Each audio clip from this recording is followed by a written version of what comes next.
Welcome to USA Global TV and Radio, where our mission is to provide education, entertainment, hope, and inspiration. USA Global TV and Radio connects you with experts and audiences all around the world every single day to help you succeed in business and to live a richer life. Visit us at usaglobaltv.com to learn about career and life-changing training and mentoring programs like the Listening Mentor. Subscribe to our newsletter to stay informed about our special programs and offers. Discover how you can become a guest on one of our shows or a host or producer of a USA Global TV and Radio show of your very own. That's USA Global TV and Radio, where the doctor is always in.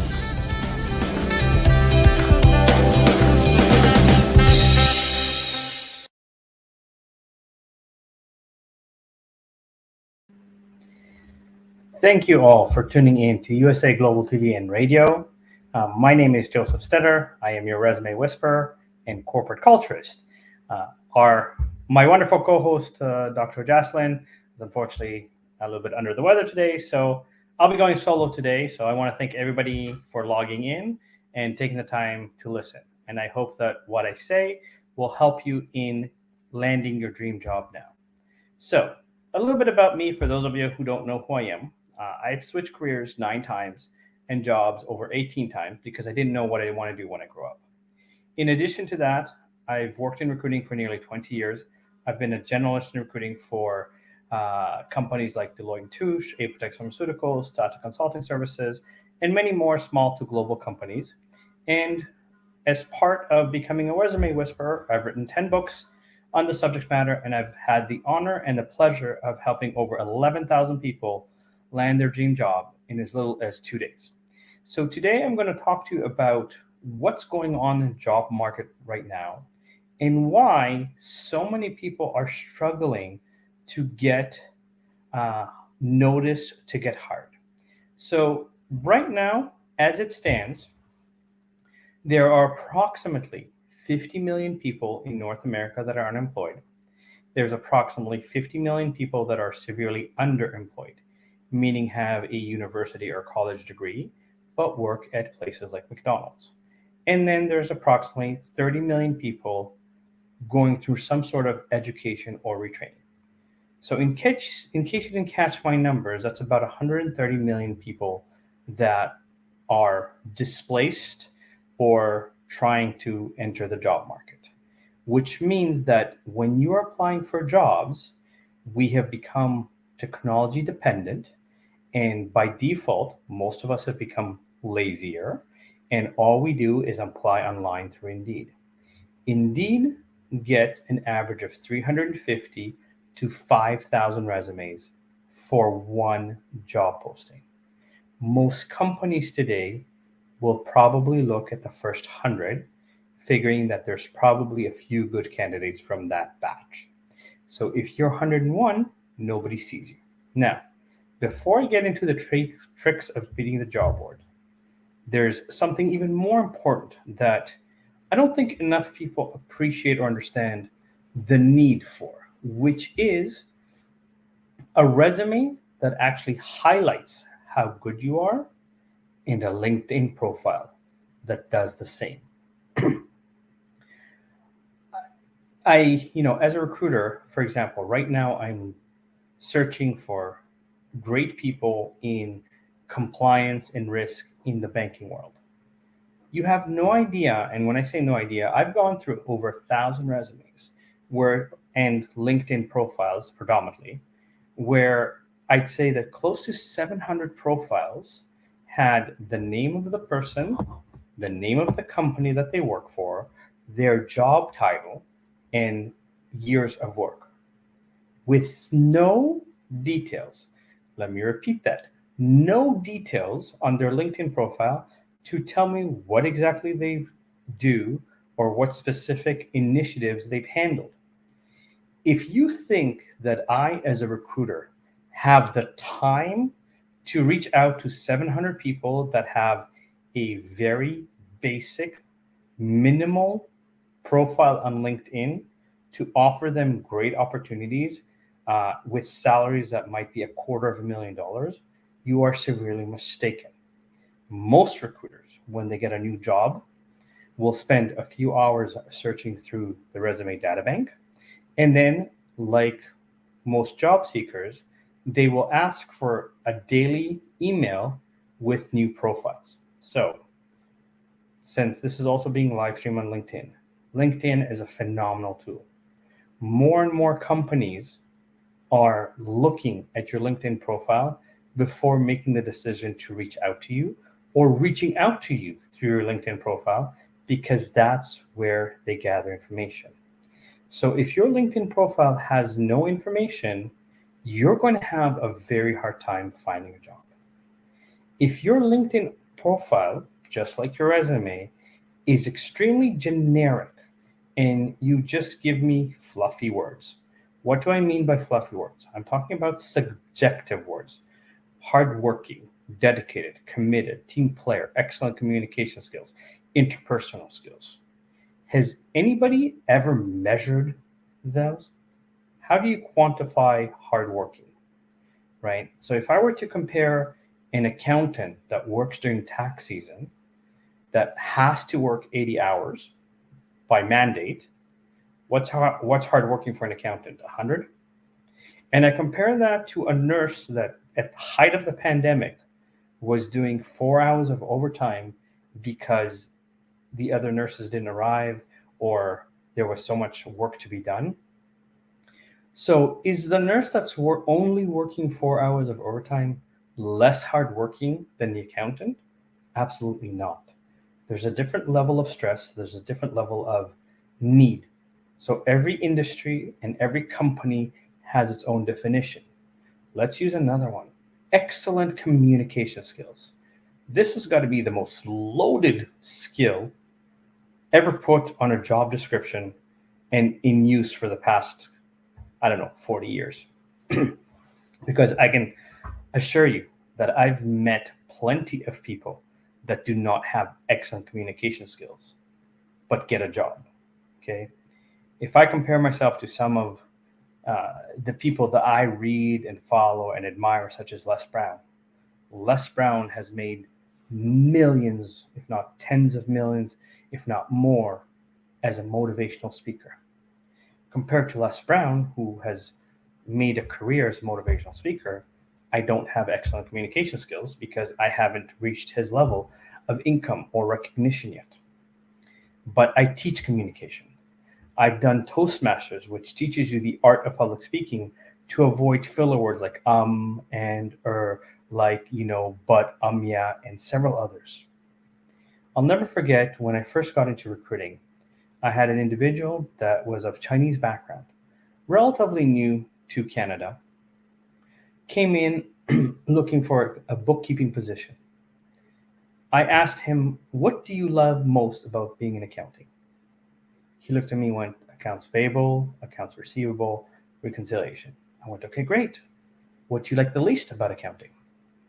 Accounts payable, accounts receivable, reconciliation.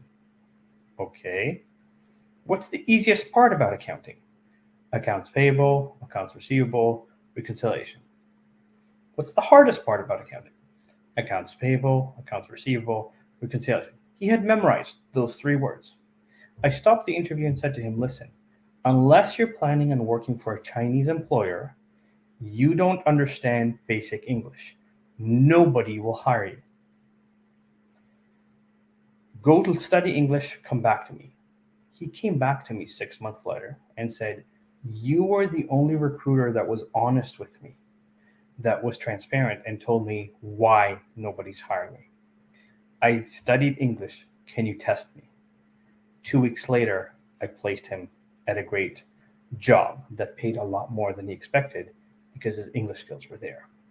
Now, many people, and I share this story because when you're applying for a job, a lot of people have this idea that when you get the interview, you can start talking about the amazing things that you've done, the results that you've produced, the significance of your work, the meaning or importance of the work that you've done.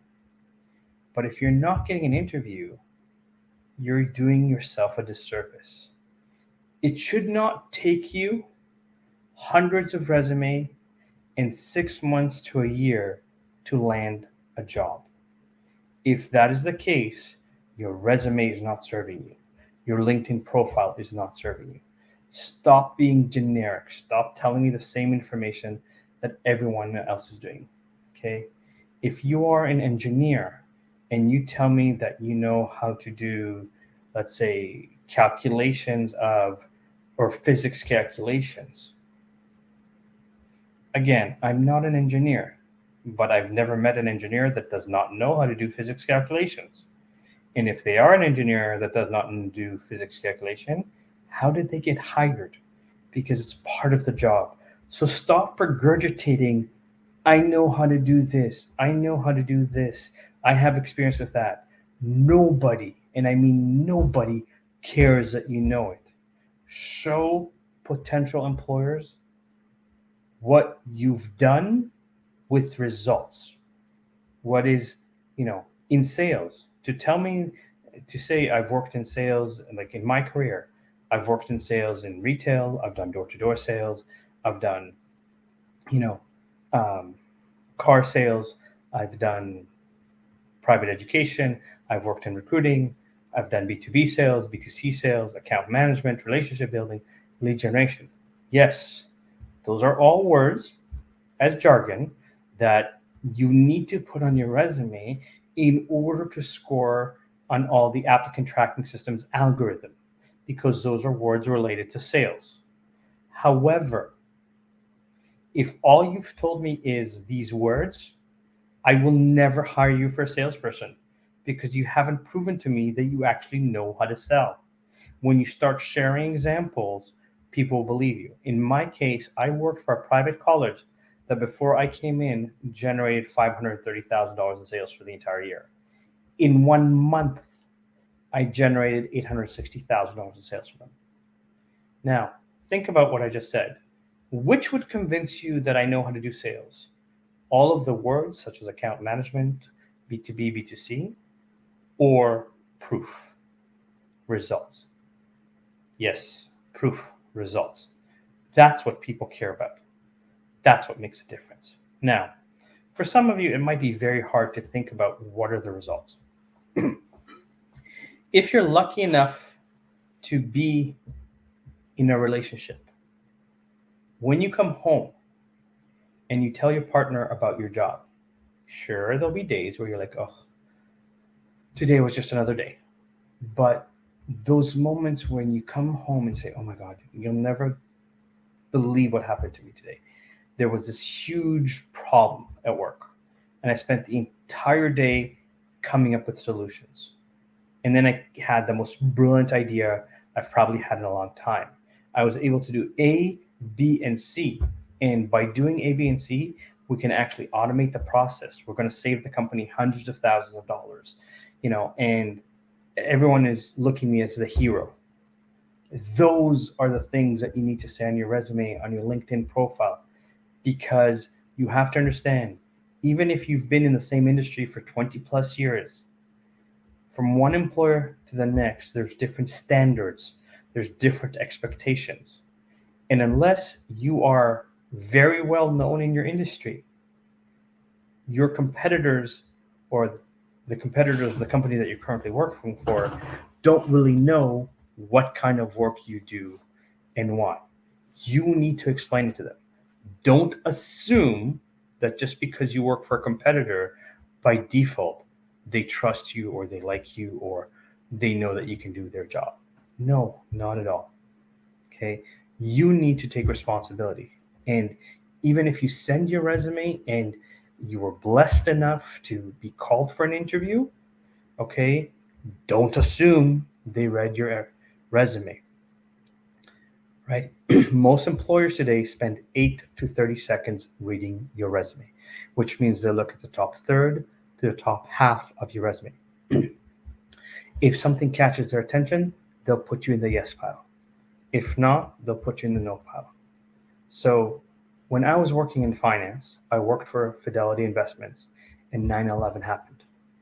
I was downsized from Fidelity Investments And I went to one of their competitors, formerly AIM Trimark, now known as Invesco.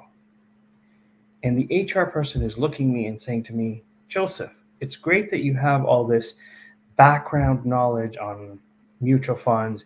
You understand the regulations, you understand how to change the transactions, you understand how to correct things and process everything. But have you ever worked in a call center? I paused for a second. I looked her straight in the eyes. I said, if you flip to page 2 of my resume, I worked in your call center for 6 months. Oh, yeah, there it is. So I've experienced this. Don't assume they read your resume. They haven't. More than likely, unless you're extremely specialized, um, let's say in pharmaceuticals or something that, it's very rare to find somebody like you, assume that 2 minutes before interviewing you, they scanned your resume quickly to have some idea of what questions to ask you. So it is your responsibility to be the announcer of your career, to explain the highlight reel, to kind of show them the results that you've produced in the past and that you can produce better for them. So I'm going to take the glass off because they're also reflecting a little bit for me. But you need to be responsible to show why you're better than everybody else, why they need to hire you. Okay? Those of you who are lucky enough to be married, the majority of people in North America don't practice polygamy. So you have one partner. You probably have dated before the person you're married to, but something along the way was not the right fit. Whether the communication, whether where you were in life was at different places, what you desired out of the relationship was different. Job finding is no different. You might be the most educated person, but education doesn't necessarily mean getting hired. My father, before he passed away, was a senior director of operations in a construction company. And he needed to hire project managers, and he got resumes of people that had PhDs in construction, but they never left academia.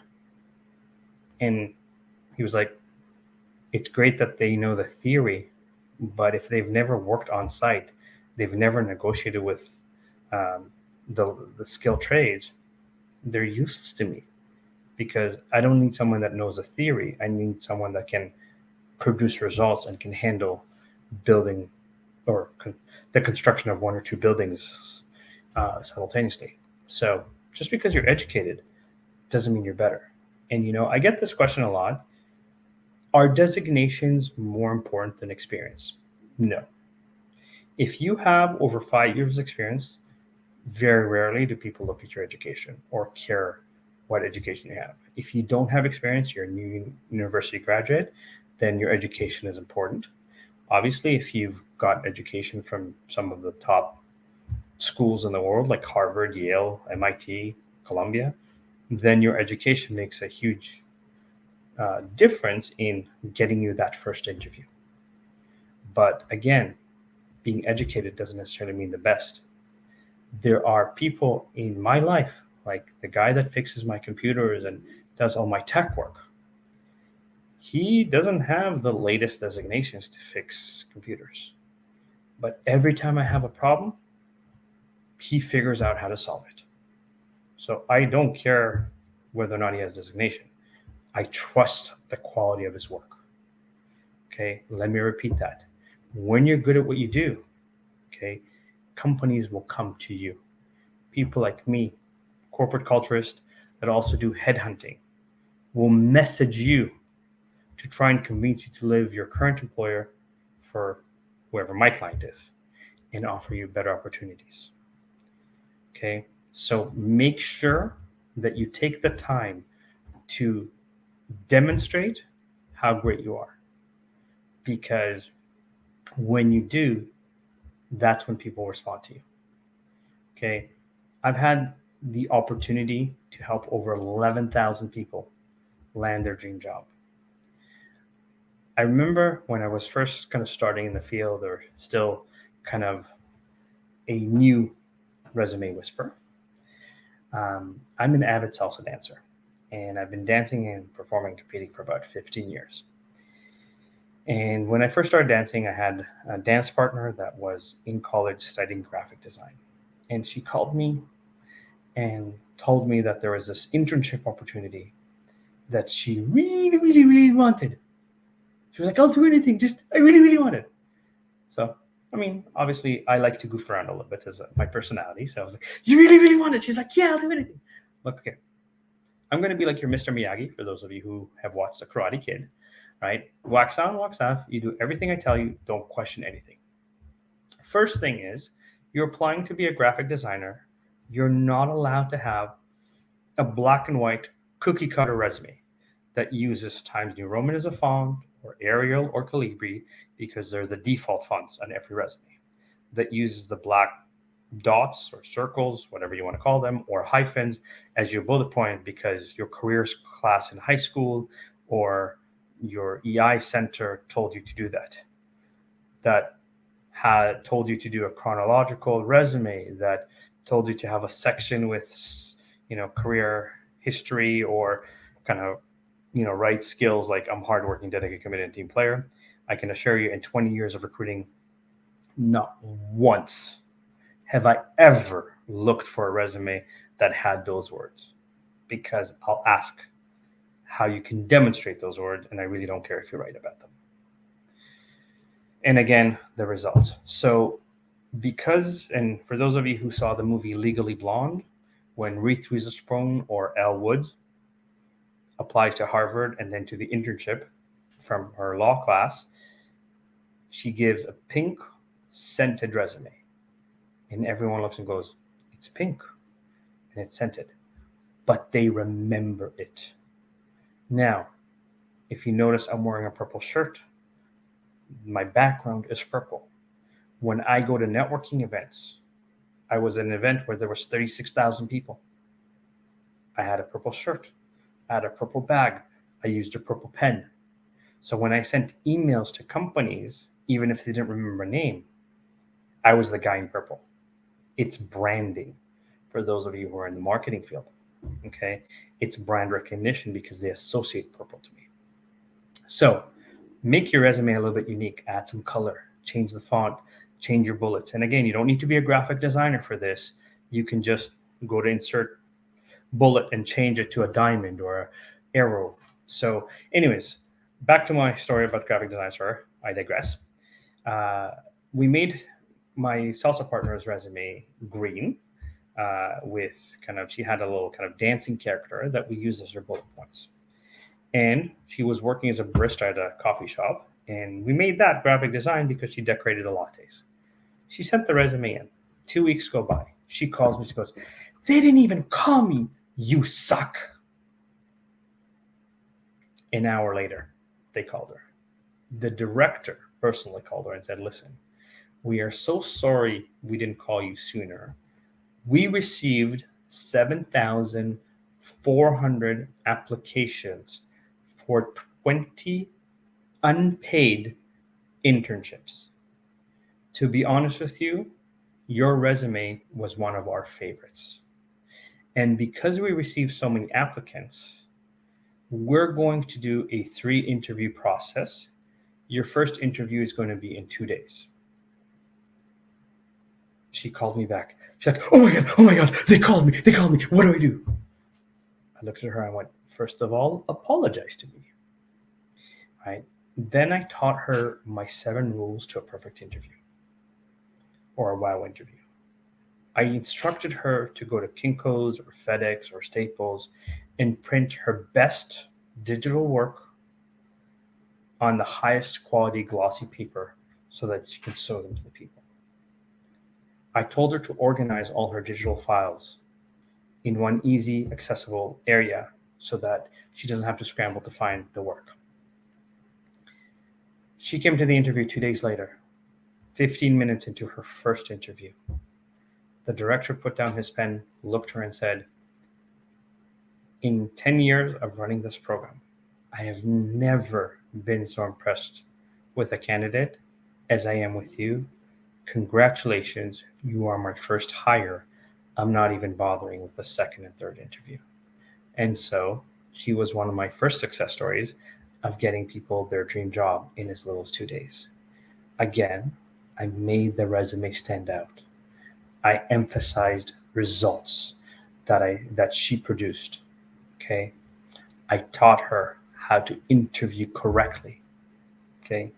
Many today, again, I mentioned at the beginning of this show, there's approximately 150 million people that need help finding a job. The competition is intense. And because we've become more dependent on technology, the opportunity to present yourself seem to be harder and harder. They're not. You just need to know the tricks. So one of the tricks that you must do, and many of people, we become so lazy that we never do it. And Napoleon Hill talked about it in his book, Think and Grow Rich. Be proactive.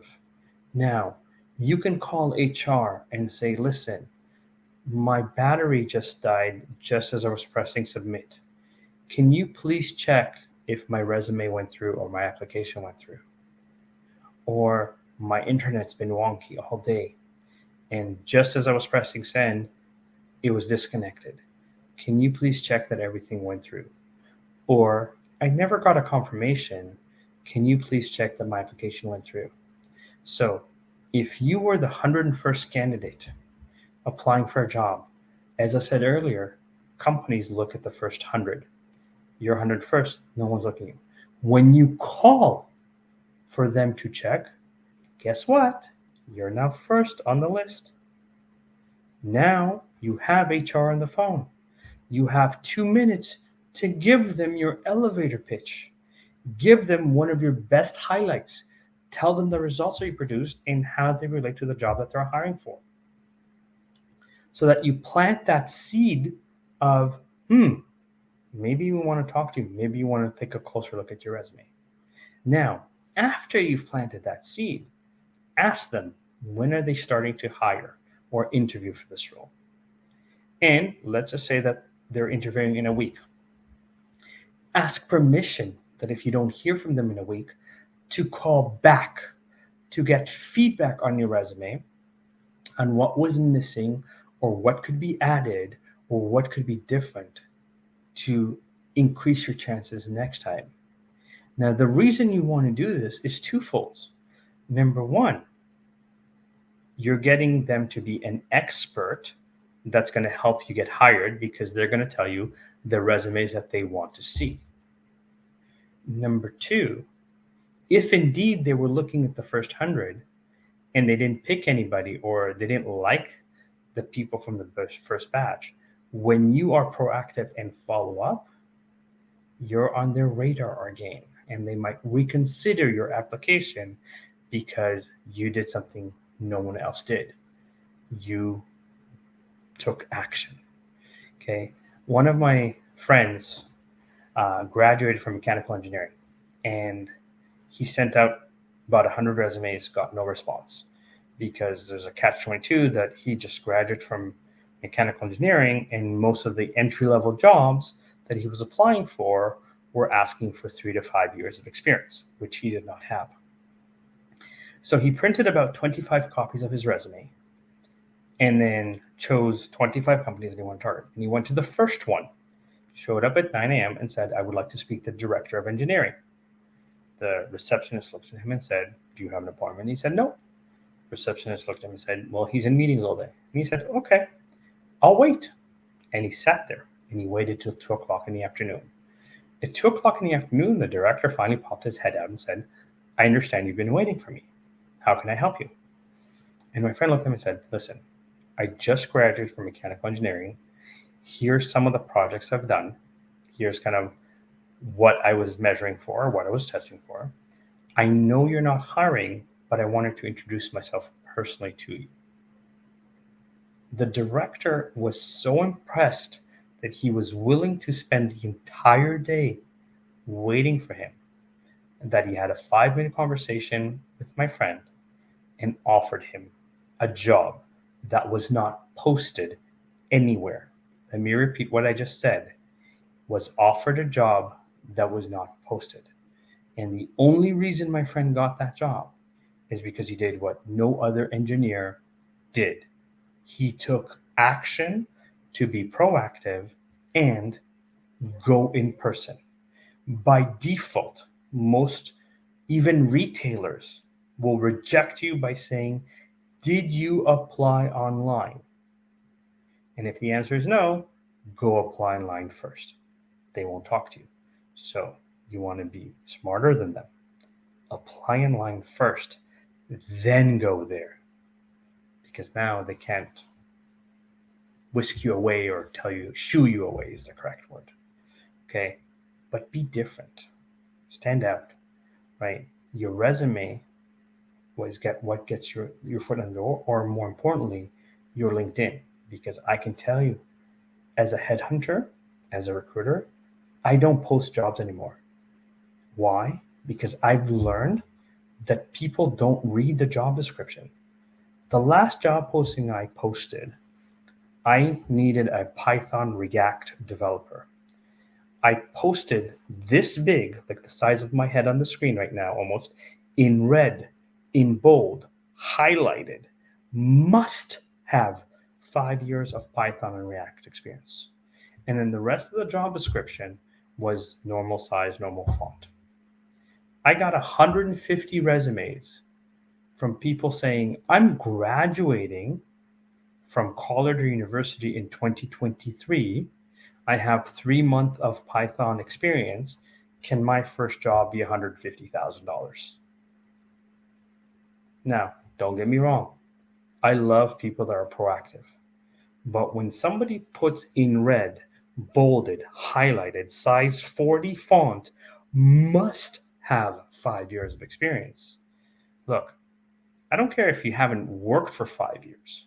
If you've been programming on your own for 5 years and you can show me some of the projects that you've done as passion projects or interest projects in the background, in their very high caliber coding, I will be happy to speak to you.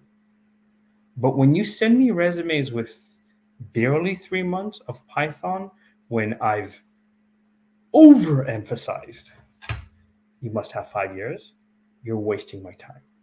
Okay?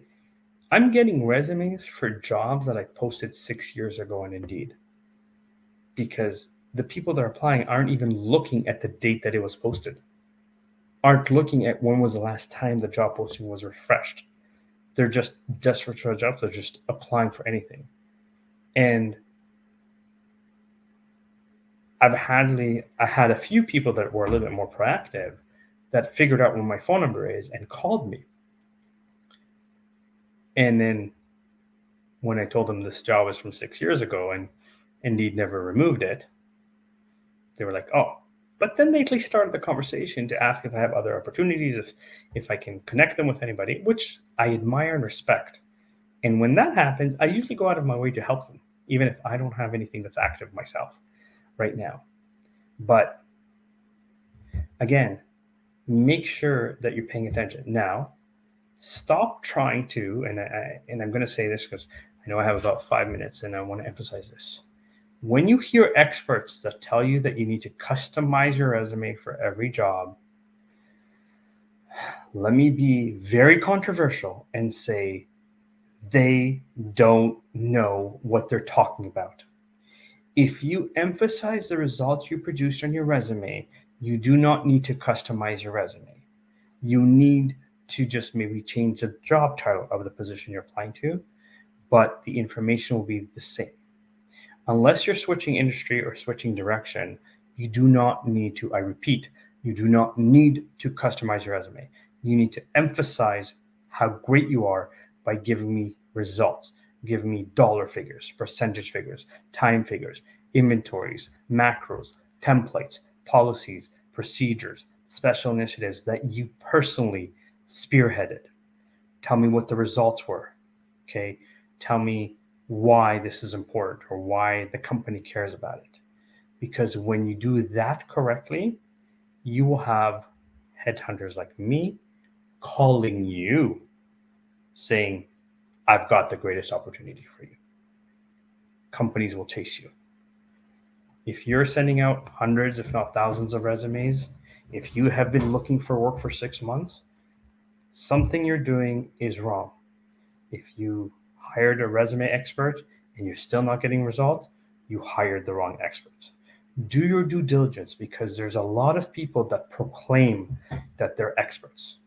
I dated somebody that after we broke up, she decided that she wants to do resume writing. She was working part-time at Walmart. She was charging $100 to $150 to write a resume because in her mind it was easy. Yeah, I'll go on Google, find a few words, and boom, and there's a resume. Now, thanks to AI such as ChatGPT that most of the world is talking about, ChatGPT can write you some better looking resume than most of you have. But again, ChatGPT follows the formula of what everyone else is doing. The standard generic, I know how to do this, I know how to do that, I have experience with that. Fantastic.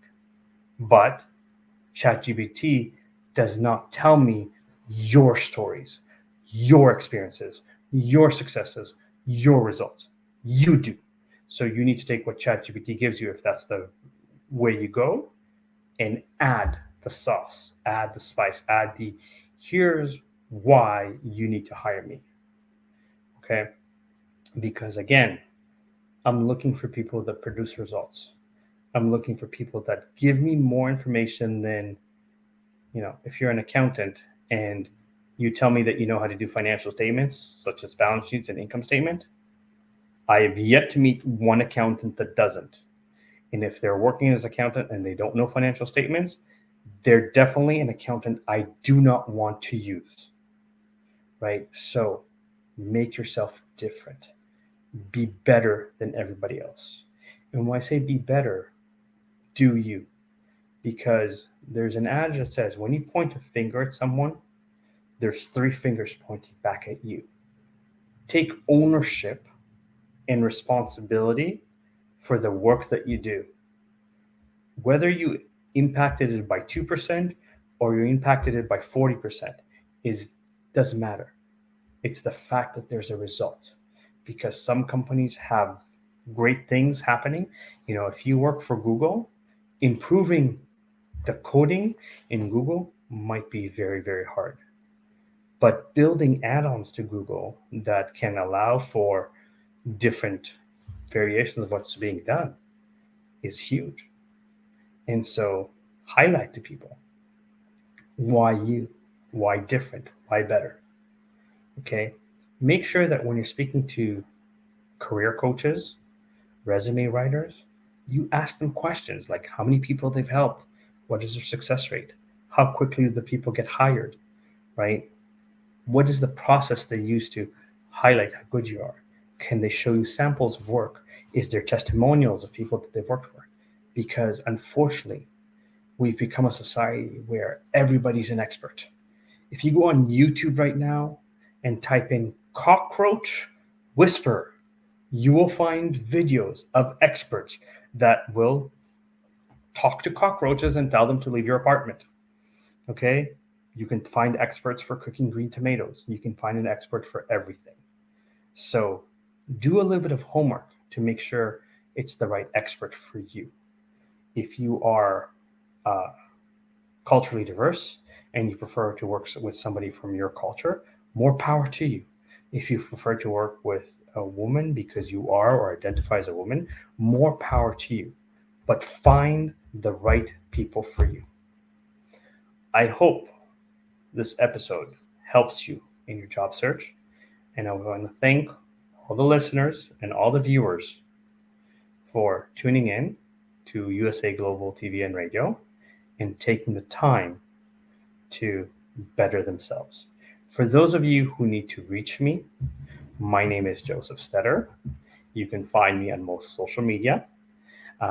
With that name, I am on LinkedIn, extremely active. You can find me on Instagram. You can find me on TikTok. I am the Resume Whisperer.